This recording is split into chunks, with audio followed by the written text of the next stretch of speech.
Right, it's 4 o'clock. We're going to go ahead and get started. I think folks are still trickling in. Welcome everyone to the UCAP Peace Corps Prep webinar. We're so happy that you're here. And if you're not here at this moment, you'll be watching this later. We're glad that you're watching it later. Just a brief overview of what we're going to do today. We're going to introduce, for those who aren't familiar with Peace Corps, a little bit about Peace Corps. And then we're going to go into UCEAP's prep program, briefly go over that, and then most importantly, turn it over to our amazing panelists who are all Peace Corps recruiters and returned Peace Corps volunteers to answer any questions you might have. So let's get started with introductions.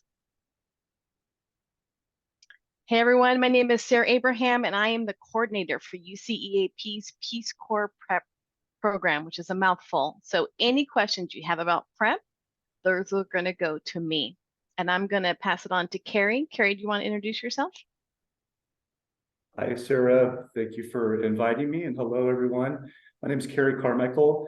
I'm a senior recruiter in the San Francisco Bay Area. So UC Berkeley and actually UC Merced are two UCs that I oversee.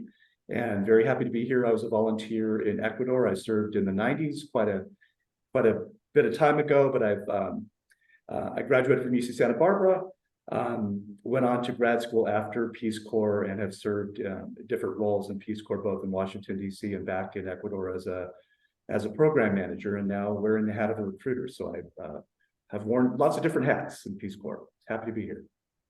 It's so good to have you here. Jeffrey, would you like to introduce yourself? Sure, thank you so much.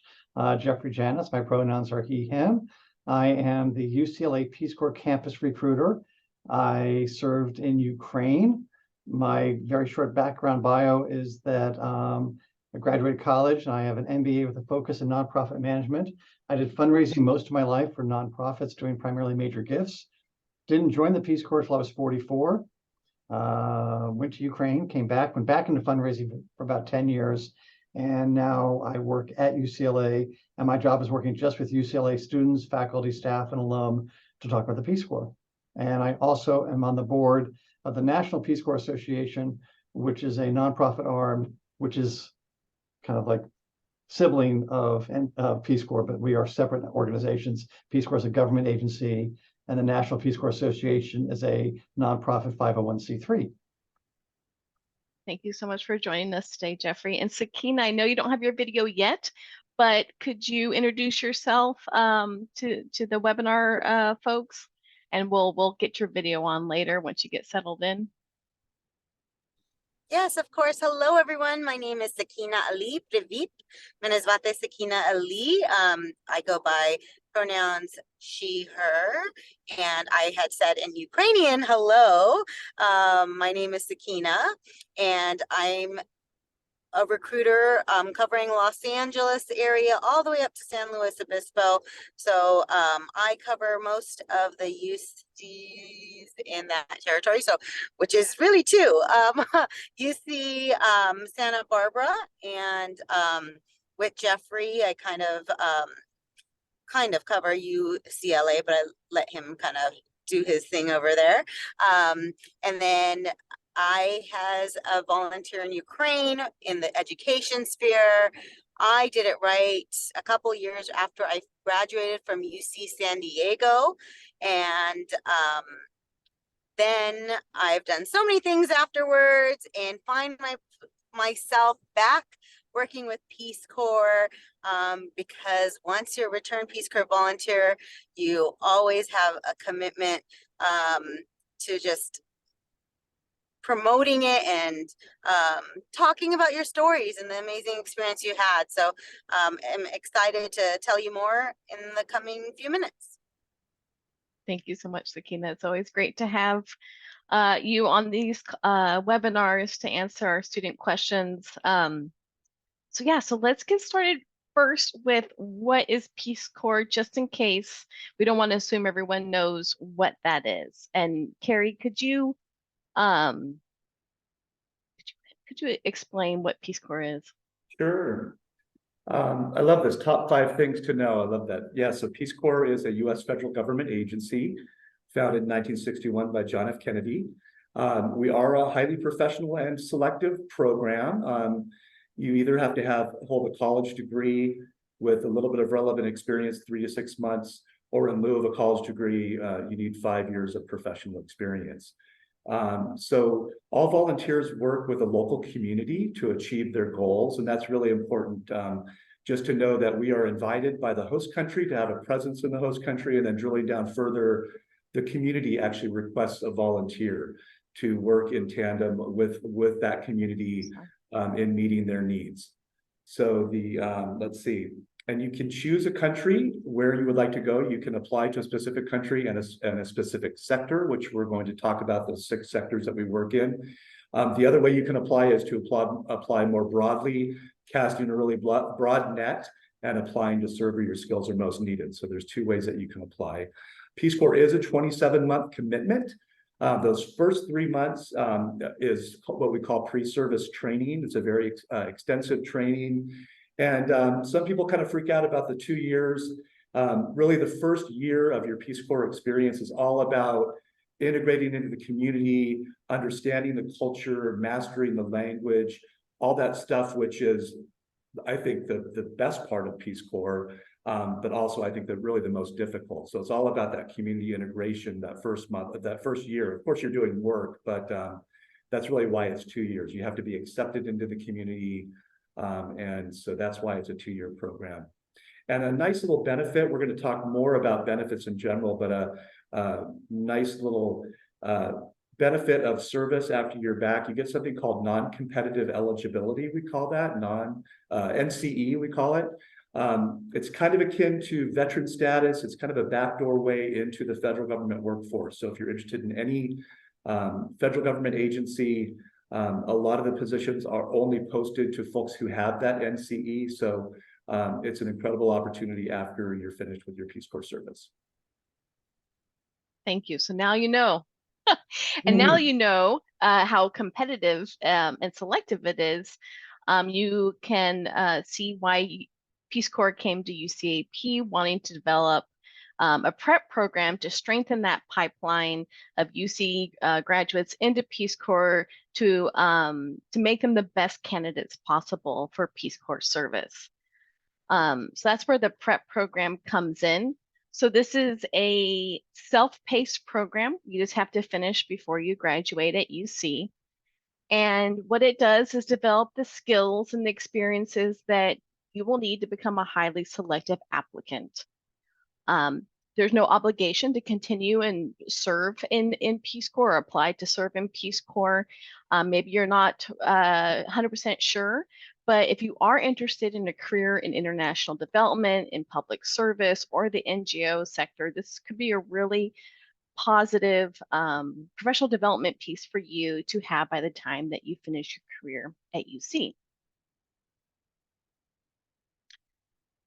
So the program is about building core competencies, and we'll talk a lot about those competencies today. But you do that with 3 things: with interrelated coursework at the UC or abroad, hands-on experience, again, in your local community or while you're abroad with UCEAP, and of course, professional development support, a lot of which you're going to do or should do before you graduate the UC anyways.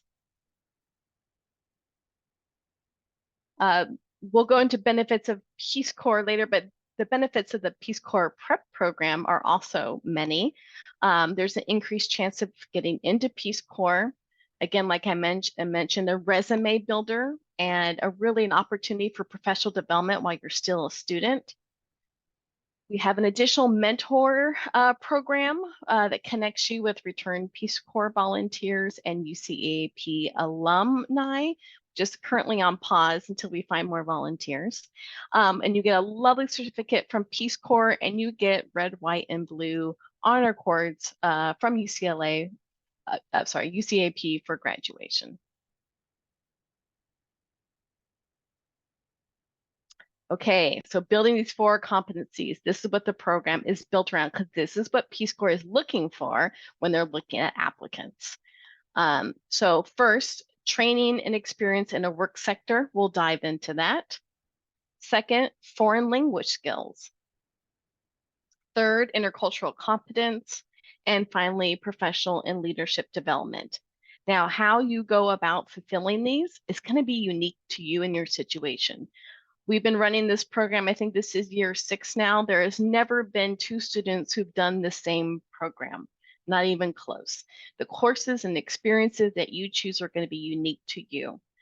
So do keep that in mind. There is no one single answer on how to do this. It really is meant to work around you and your interests. But let's dive into work sector. Peace Corps has 6 work sectors.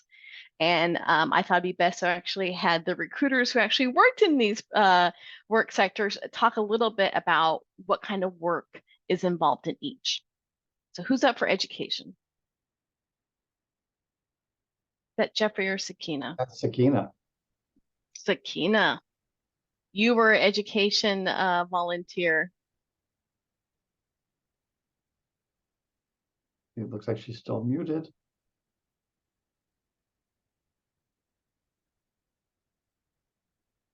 Well, Carrie, Perhaps do you she. do it, or do you want me to do it? You want to, Sarah, do you want to pass on maybe to the next one, and maybe Sakina can join us, maybe something? Okay, that sounds good. Okay. Health. Who has health? That's Sakina as well. That was Sakina. I could cover them, but yeah, should I go ahead? I'll talk about both of these sectors. So the education sector is actually our largest sector worldwide. Volunteers work within the structure of a school. So you know, volunteers do teach, but they also do a lot of capacity building. So working with teachers, curriculum development, co-teaching, helping teachers to be more effective teachers in the field. So we primarily focus in on English education and also basic math and basic science. So it's an awesome opportunity to engage with students and teachers and really build your skills in that area if you're interested in the education sector. So the health sector, very important right now. What I will say about the health sector is what we don't do in the health sector is we don't do direct service. So we're not going to give anybody a shot or an injection, but we're going to work with a group of expectant mothers, talking to them about the importance of immunizing their children. So it's all about that public health education. So the health sector primarily focuses in on maternal, child, adolescent health. Also, nutrition is a very, very big part of the health sector. Basic hygiene, water sanitation. We have some interesting WATSAN programs out there, and also HIV/AIDS education and prevention. I will also say that COVID education and prevention is a new part of the health sector. So those are kind of the 4 main goals of the health sector.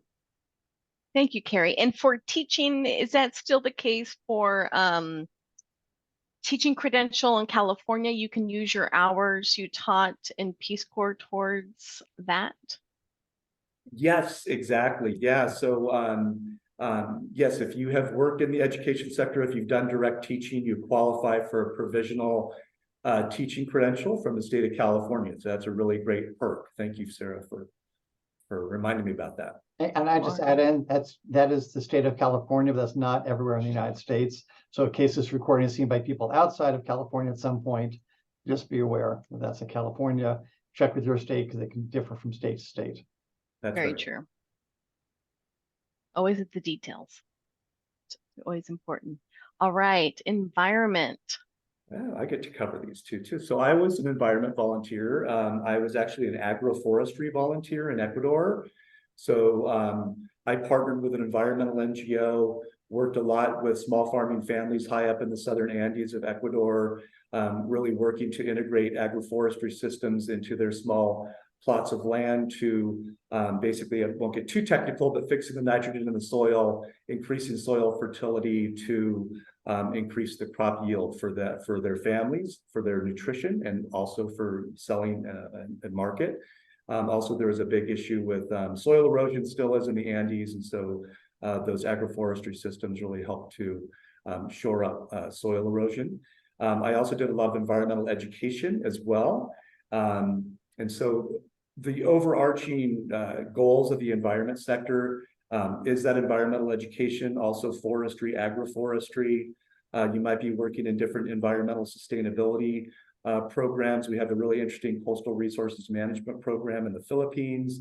You might be working in buffer zone management around national parks, water resources, forming community gardens, and also appropriate green technology. So you're not going to be doing all of these, but a particular program might focus in on one or two of those goals.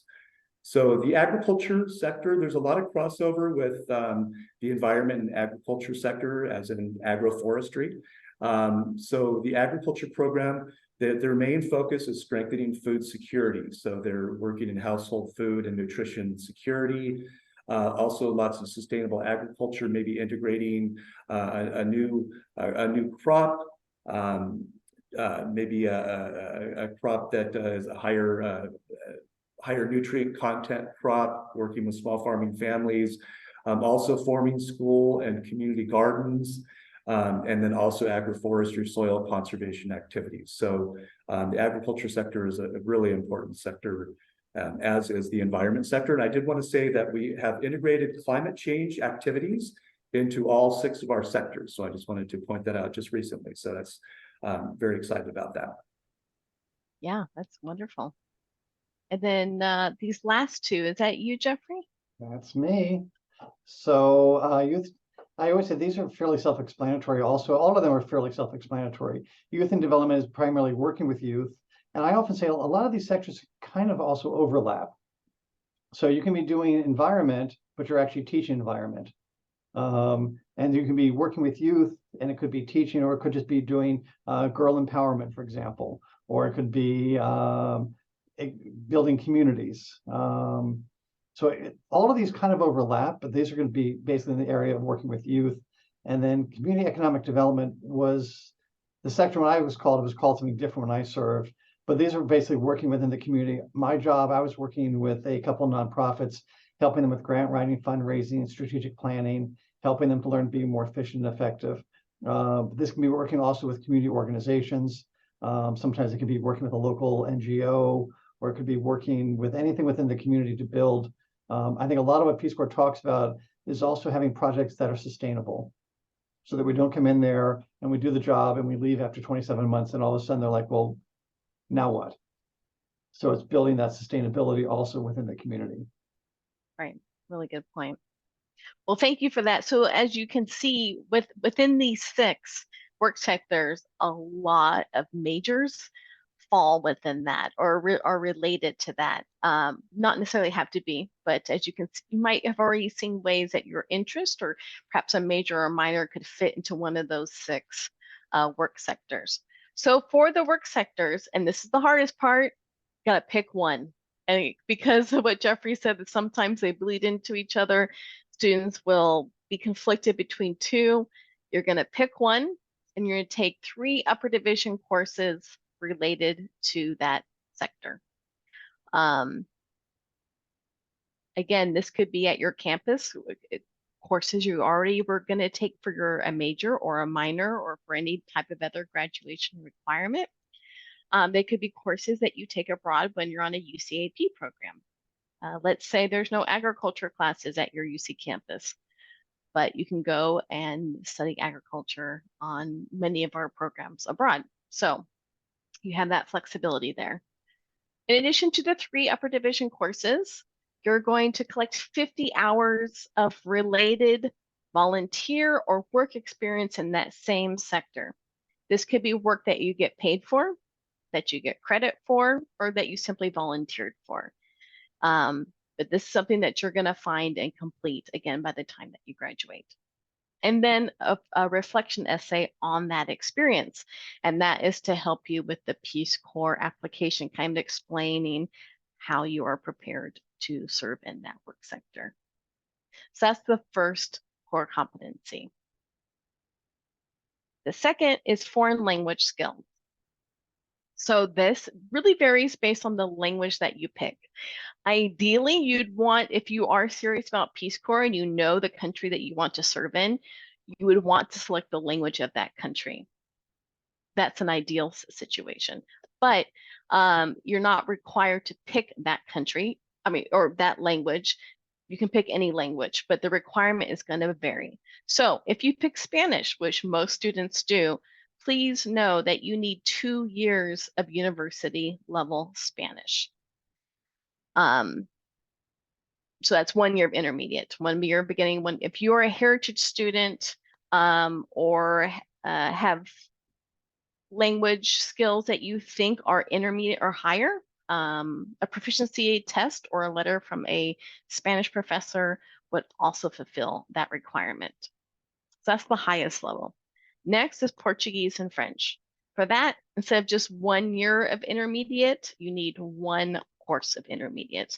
So for quarter campuses, that is usually French or Portuguese 4. And for the semester campuses, that is French or Portuguese 3. Again, if you're a heritage speaker or have other ways to verify that you have intermediate or higher proficiency, that is also accepted. For any other language, just a single course is required. Again, you can take that language course at your campus, or you can take it abroad or have taken it somewhere else. So that's the second one. The third is intercultural competence, and there's 3 parts to this. First is coursework. So 1 diversity and inclusion course, and 2 global or area studies courses. I'll show you in a little bit where you can find the student guide for every single campus I've created, and it gives you examples of classes that would fulfill a diversity and inclusion requirement or a global or area studies requirement. The list is not exhaustive because, as you can imagine, that list would be nearly infinite at the UCs.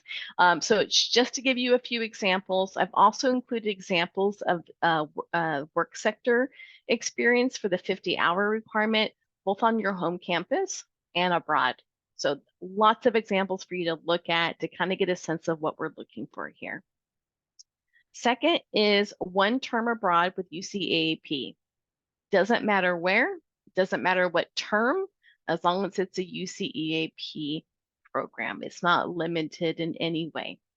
So you can go and get 50-hour experience in an internship or a research-based program, which is great, and to fill those other requirements. Or you can do a study abroad program that's totally unrelated. It really is up to you, and you need to pick the program that's best going to fit your needs. And then when you do come back from studying abroad, a short reflection essay on kind of how that has prepared you to be a Peace Corps volunteer. Because it's one thing to say, like in Carrie's instance, I want to be a volunteer in Ecuador, or in Jeffrey and Sakina's instance, I want to be a volunteer in Ukraine. It's another to say, I've actually lived in another country. And I've did well. I flourished. I was able to study abroad, live abroad, function abroad. I know what it takes. I know how to not put my foot in my mouth, culturally speaking, in a different environment. That I'm adaptable, and having studied abroad is a strong testament to that. So that's the third one. And then the fourth and final one is professional and leadership development. So you're going to get your resume looked at. Again, something you would already probably, had on your list of things to do before you graduate. Same with interview workshop at the Career Center. You're going to want to do that before you graduate anyways.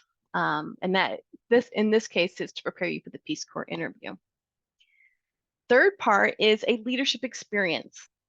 And it really is up to you. Again, I have examples in the student guide you can check out, but something that demonstrates leadership. As you can imagine, Peace Corps volunteers are introduced into new and novel situations where they do have to step into a leadership role. So what leadership experience do you have? And then finally, a reflection essay on the leadership experience, again, all in preparation for applying for Peace Corps. Sarah, there are a couple questions in the chat. I'm not sure That kind of, they're kind of in addition to what you just said, so you may want to just clarify those. Okay. I don't know if an associate's in Spanish would count. If you did take an intermediate, if you're at intermediate proficiency, that would count. If you have transcripts that speak to that, that document that, that would count.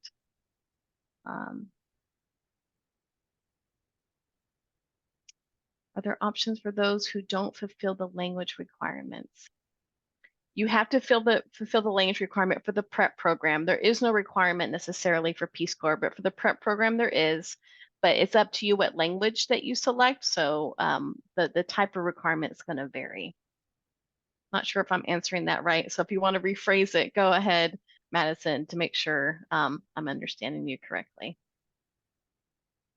Additional features of the program. So when you are done, you're going to put together either an e-portfolio or a LinkedIn profile that incorporates all the reflection essays and your experiences, the hands-on experiences, the coursework that kind of demonstrate that you have really developed these core competencies. And then again, the mentor program that we're going to have to, is currently on pause. We hope to open soon, where we pair you with someone who can talk about their experience and how they transferred from Peace Corps to career. And for some, the career in Peace Corps. So program steps, you're doing the first one. Congratulations. You're learning about the program by attending this informational webinar. Second would be to apply to the program. We'll talk about that. Just to put your mind at ease, no one gets turned away. Don't worry about wrong answers. I work with every single applicant on finding an application that is going to work both for the prep program and for them. So I haven't had to turn anyone away yet. And then once you're in, because basically the application is a roadmap. How are you going to fulfill all the requirements? And this is important because I don't want you doing 50-hour experiences or taking courses that are not going to count. That would be unfortunate. So the application is just a roadmap. So if a course or experience doesn't work at the applications phase stage, I work with you to find one that will. And so once your application is accepted and you're in the program, then you have until you graduate. So again, it's self-paced program.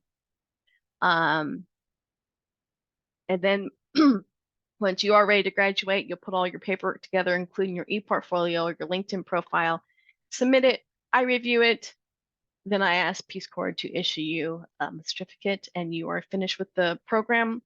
And as part of that, you're going to get a signed document called an exit checklist that you will then upload to your Peace Corps application if you are applying to Peace Corps. And that's going to be the documentation needed to demonstrate that you did complete the certificate program.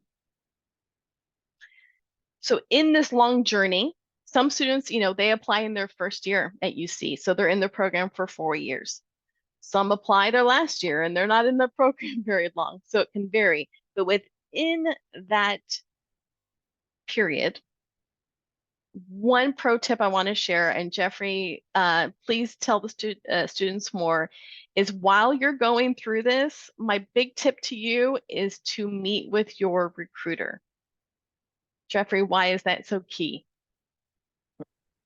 Because we like it. Okay. Not only because they're very nice people who are amazing coaches and are rooting for you, but on top of that. Okay. So first of all, I said that even jokingly, my response is that truly is the best part of our job. Meeting with students, I mean, all of us, we go to classrooms, we go talk to student groups, we go to college fairs. Meeting with all of you one-on-one is truly like the best part of our job. It is truly, so in all seriousness, that I said that jokingly, but that is something that we really do all love. Peace Corps is highly competitive, and Peace Corps has shown that if you work with a recruiter, your chances of getting in are substantially higher. The basic Peace Corps process of applying is you have to do a personal statement of 500 words or less and a resume. And all of us as recruiters will work with you directly to help you get what they're looking for. We can send you sample resumes. We can talk to you about what kind of what's a good essay, what's not a good essay, and then help you also with editing those. So that's a major part of why I say it's really important to work with us. We also will really talk with you about where you're picking to go. So Carrie talked about there are kind of two ways to apply, which is you can pick the specific country and job, or you can apply to go anywhere, do anything. I actually always say there's a third way, which is the hybrid. So I typically will say, you can apply to say, I want to do HIV/AIDS work in Botswana, or I want to teach high school math in Guatemala. Second option I said is apply anywhere, go anywhere. The third is a hybrid. I typically say to a student, pick what you really want. You may say, I really want to do HIV/AIDS work in Botswana. I'll say, great. If you don't get in, then what? And then the option can be, well, as long as it's somewhere doing HIV/AIDS work, or as long as it's doing something in Africa, or it could be, if I don't get my first choice, I'm then willing to go anywhere, do anything. So our job is really to work with you on that and make sure you're also really looking at everything. There is a tab on the Peace Corps website that no one looks at, which I find, I said it tongue in cheek, very few people do. It's the country tab. And the country tab will tell exactly what it's like to live in that country. And I've had so many people say, well, I know people who live in that country. It's like, this was what it's like to be a Peace Corps volunteer in that country. So those are also the kind of things we can talk to you about, is what you should be looking at, what you should be reading, where you should be learning more. All of us also have people we know who are also returned Peace Corps volunteers. So you may say, hey, I want to apply to Botswana. Oh, well, I know someone who was there 6 years ago. We can also help connect you with those people. So there's a lot of ways that we can just help make the process easier and talk to you about what it's like to volunteer from our experience, but also to hook you up with other return volunteers. Yes, cannot stress enough. Get to know your recruiter. If you're at LA, Jeffrey's your recruiter. If you're at Santa Barbara, Sakina is your recruiter. If you are at Berkeley or Merced, Carrie is yours. And on the prep page, you can find out, if you're from another UC, who your recruiter is. Get to know them. They're there for you.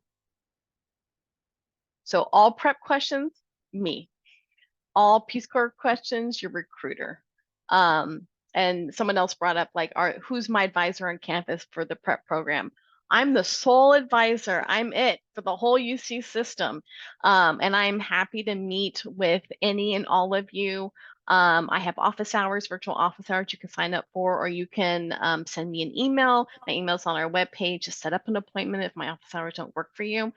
I love meeting with students. It is the best part of my job as well. So please don't hesitate to reach out.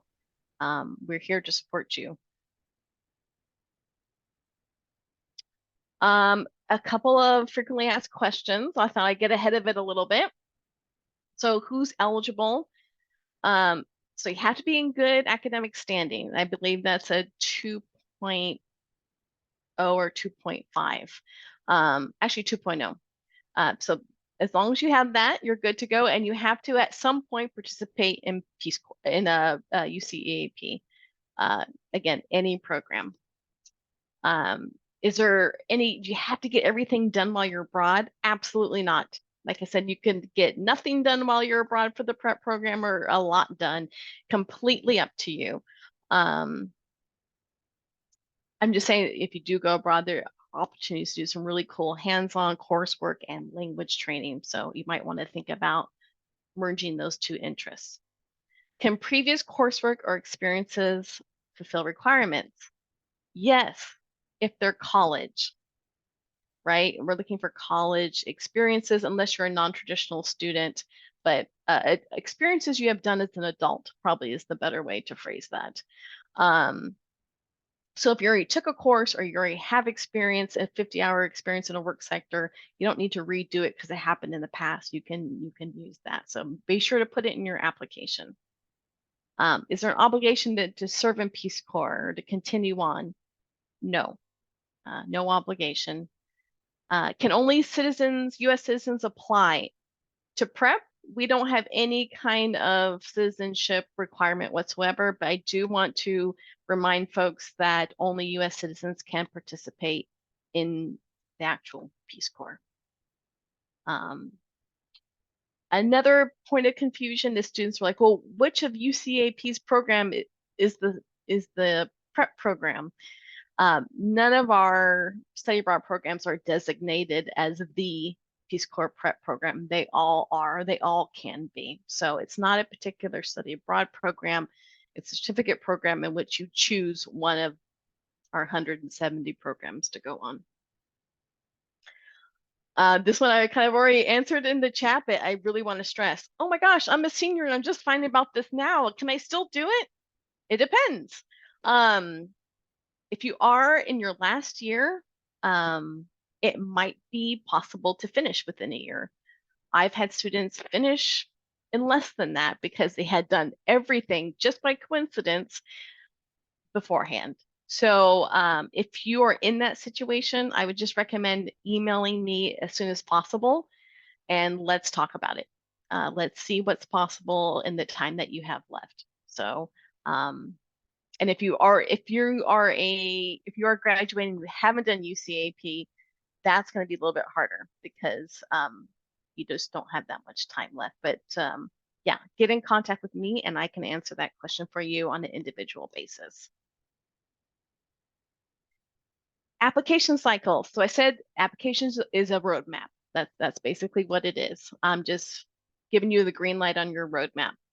There's 2 cycles a year, and the fall cycle is open right now. So you have until November 15th to finish your application and get it sent in. If you're still not sure, you want time to think about it, there's always the spring, and that's March 16th to April 16th. So 2 chances a year to join. Our UCAP Peace Corps Prep webpage has lots of resources. The student guide that I mentioned is there. I created one for each campus. It's going to have campus-specific examples for everything in there. That's going to be kind of like your guide as you go through the application. Please check that out. When the application isn't open, right now it is, so you just click on it and go. But during periods when it's not, the application checklist is there just to show you what is going to be asked.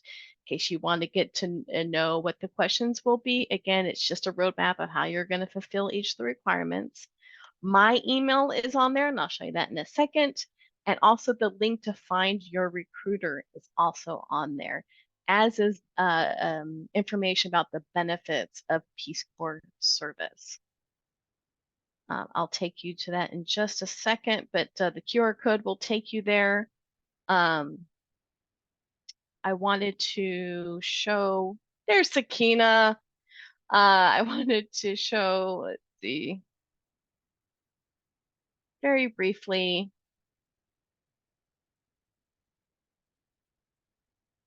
This screen.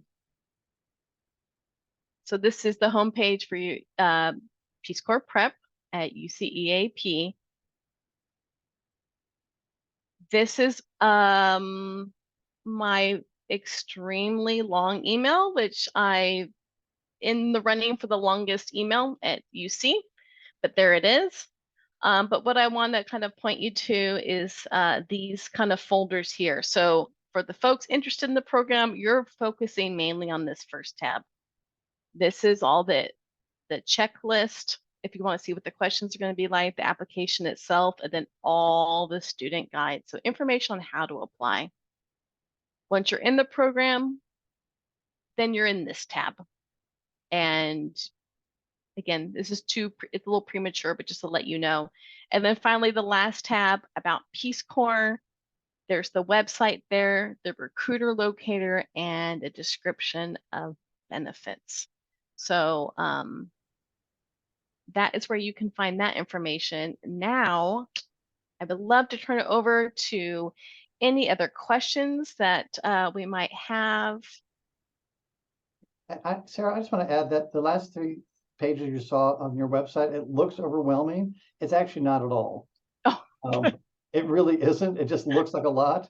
But Sarah is really good at holding your hand, talking with you, working with you, making it work. So do not look at that and say, oh, this is too much. It's not. Thank you. It's not too much. Please don't hesitate. My office hours go mainly unused, and so please, I would really enjoy hearing from you all. So there's a question about study abroad outside UCAP. this is a UCAP program. So other providers like Wildland Studies, it won't count. For students who are in that situation who do a non-UCAP study abroad program, it's still great that you're going abroad. And what I would recommend is still doing all the requirements, because that is what Peace Corps is looking for, even though you're not officially in the program. Still do those requirements, take language courses, get depth in a particular work sector, get hands-on experience, and most importantly, meet with your recruiter. Kind of do like a shadow version of the prep program while you're working with your recruiter. And you'll, there's many ways to get to Peace Corps, and that's a complete legitimate way to get there. But for this program, because it is offered by UCAP, obviously it is for UCAP students. Yeah, and I'd like to add, hi everyone. With all the UCs, we do have recruiters either on campus or recruiters available that do come to campus. For example, I know that I'm going to be at UC Santa Barbara tomorrow doing at a career fair, but I'm also going to be doing an info session in the afternoon. So if you're going to be around, check that out. I know that UCLA has career fairs all the time, and Jeffrey, right there on campus, you can make an appointment with him.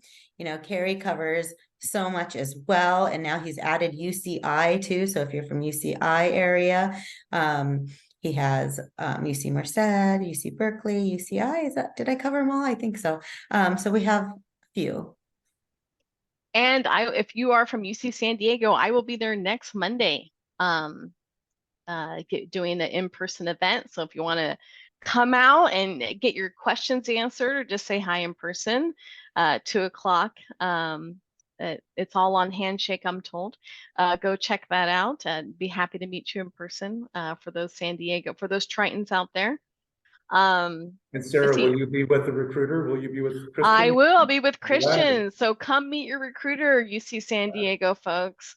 Very excited to be doing this with him. Let's see. Question about, oh yeah, go Sakina. I was gonna say, and if for some reason you just can't make it to one of these events, we have plenty of online events on our website that kind of you can do through Zoom, or you can find out another time we're on campus that would you be able to meet at that time. So we often do office hours outside of those meetings. So as if anytime, we're happy to work with your schedule and try to figure a time to meet. Even if you just have questions about our experience. You haven't really asked much about our experiences yet of Carrie, Jeffrey, or I, but all of us can say that we love telling our story. We love explaining what we did in Peace Corps, and anyone who'd listen to us about it, we will talk to about it. But because we had such an amazing experience. So feel free to reach out any point, even if we're not covering your UC, but maybe you feel comfortable talking to one of us more than the other, or you want to hear our experience. Since I did education, Jeffrey did CED, Carrie, you did environment. Oh, I always say, I think agriculture, but yes, you did environment. So if it's specific to our sectors, we can talk more about our sectors as well. And I put my information in the chat, and I encourage Sakina and Jeffrey to do the same. So if you, we can arrange a half-hour phone chat with you if you're just interested in just general questions about Peace Corps or more information about prep, or if you're ready to apply. Always happy to talk to people. Yeah. And to answer a question about kind of the origin of this partnership, I think this is year 6 now. And, Peace Corps came to UCAP as it came to many different universities across the nation to help them make Peace Corps look like America. So I think it's a natural fit that they came to the University of California, considering the diversity of our student body, to make sure that Peace Corps does reflect, who we are as a country. So we're so happy that they did. We're so happy we could take on this program and offer it to our students. And yeah, we even got 6th in the nation a couple years ago for the number of students that we graduated. I don't know if I'll ever be able to repeat that, but I'm very proud of that statistic. We've had many students finish the prep program and go on to serve in Peace Corps. So that's a little bit about the history of it. Any other questions about work sector, about any of these wonderful people's experiences abroad, anything about Peace Corps? Any concerns like, oh, what's the language training like? Do I need to be proficient in another language? What if I only take one course in, I don't know, Swahili? Will I be okay?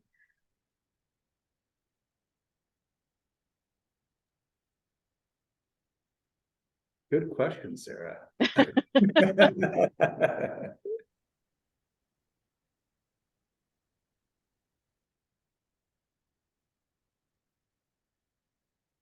And how are things? You added, Peace Corps added a new country last year. Is that correct?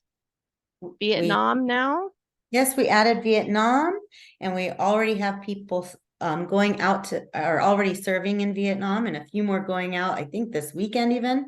And then we also just hot off the presses a few weeks ago, we added El Salvador.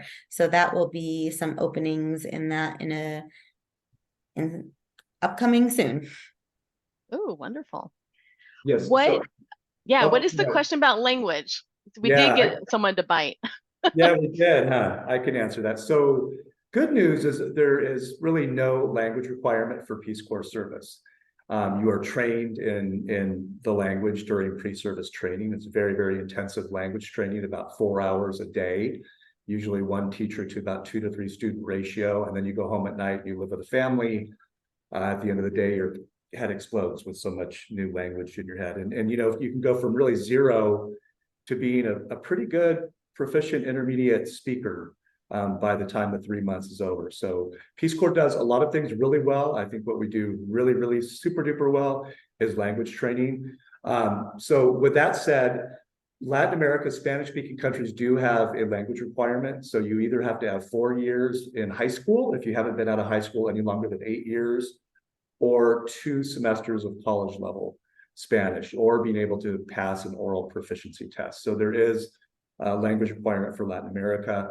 There are a couple Francophone West Africa countries that do require either a semester of French or even in lieu of French, another Romance language. So those are the only exceptions to the rule, but by and large, you do not have to know that language, that local language. You are trained in that language. Language boot camp. Also, Sarah, if you don't mind, I know that Jeffrey, and we put our information in the chat box, but it's only going to the hosts and panelists. So maybe you can copy and paste that and put it to everybody for us, so that everyone can have our email addresses and contact information. That would be wonderful. Of course. And then what about, there's a question about age. When do people typically serve? I'm going to take the first part of that, which kind of partly ties in. I said I did Peace Corps at 44. Yes, about 85% of all people do it in their 20s, but there is no age limit. And the oldest volunteer, I think, was 87. Is that correct? So there is no age limit. If you do it later in life, it actually makes you a stronger candidate, because most likely you may have a master's degree, as I did. But if not, you also typically have more experience. So it actually makes you a stronger candidate. But at the same time, the majority of people do it typically right after college. And I will say that, again, doing Peace Corps at 44, it was hard for me. I'm not good at languages, but I'm actually pretty fluent in Russian, and I'm still pretty fluent in Russian. Don't ask why I learned Russian. When I lived in Ukraine, it was Russian and Ukrainian. So I actually was learning, I was a Russian speaker. But even if you say I'm terrible at languages, you will learn the language. The other thing I also do want to add on to the language thing that Carrie said.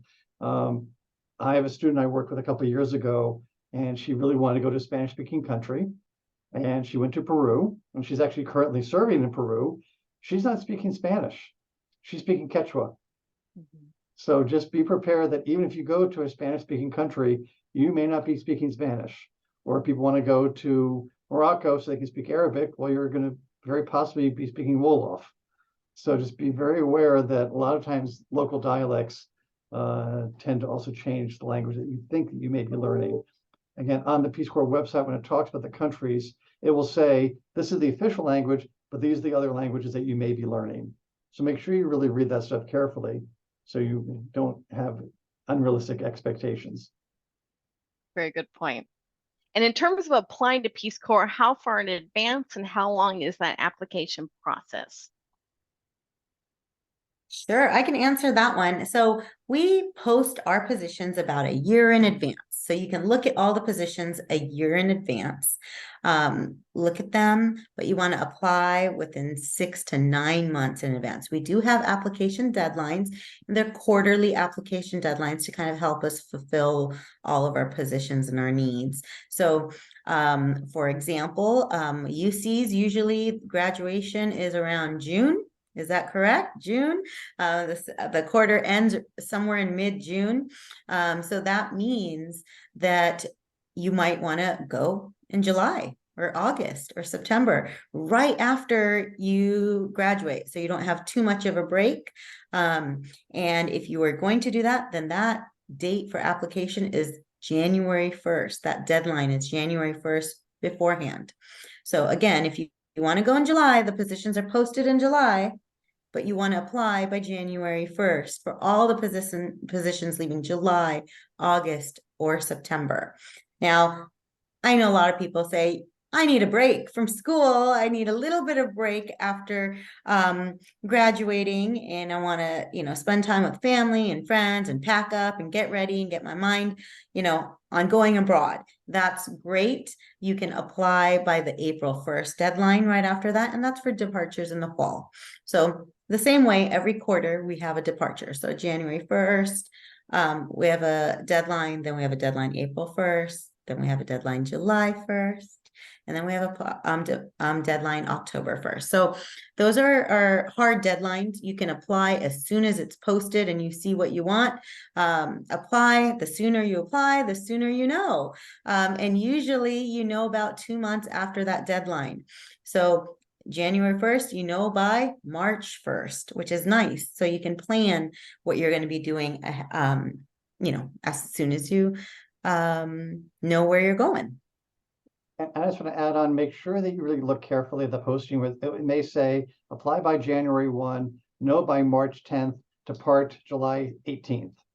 And I've had people say, oh, well, my cousin's getting married on the 18th, so I'll fly out on the 19th. It's like, no, that's when you're leaving. Those are real dates. They have the tickets. That's when they're playing you all, and you go as a group. So those are hard dates. So be very aware of that. I mean, obviously things can change because things change in these countries all the time, but it is very clear as the apply by date, no by date, depart date. And we have a question about Honduras. Does Peace Corps have a presence in Honduras? We currently do not have a program in Honduras, but we have a very long history of serving in Honduras. So sometimes we will move out of a country. There's been too much civil strife and violence in Honduras right now, so we are not currently in Honduras. Right, thank you. And if I could just say something, just what Jeffrey and Sakina would talk about the application process, just reiterating, definitely do not wait until that application deadline. So if you are a senior right now, January 1st would be the time that you really want to apply. Like Sakina said, if you want to depart in the summertime, because you could feasibly, if you apply next week, you could be interviewed, provisionally accepted to that program even before that January 1st deadline. So when those positions fill up, they fill up, and so definitely don't wait. Plan that true with study abroad, true with Peace Corps, plan ahead. So there's a question, does Peace Corps have programs in South Africa? Yes, it does. So we have a lot of countries in South Africa, including the country of South Africa. But if you just look at our website, we have all of the openings posted there. You can filter by location. So you can look at Africa and see all the countries in Africa that we serve in, or you can specifically just look at South Africa and see if there's any openings in South Africa at the moment. So sometimes some of these countries, you know, they get filled and the application deadline is over for that particular quarter. So you might not see it at the moment, but then you might see it the next quarter that they have positions in that country. So not all countries accept people every quarter. So that's why I'm saying that.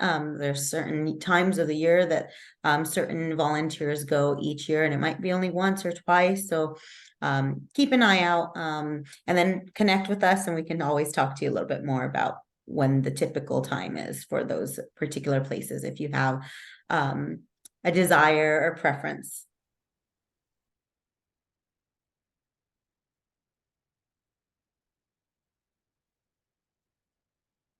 It's responding to some other texts. All right. Any other questions or a few remaining moments? I really appreciate the questions that have come. It makes it a lot more interactive. So thank everyone for typing in your questions. I hope we got them all.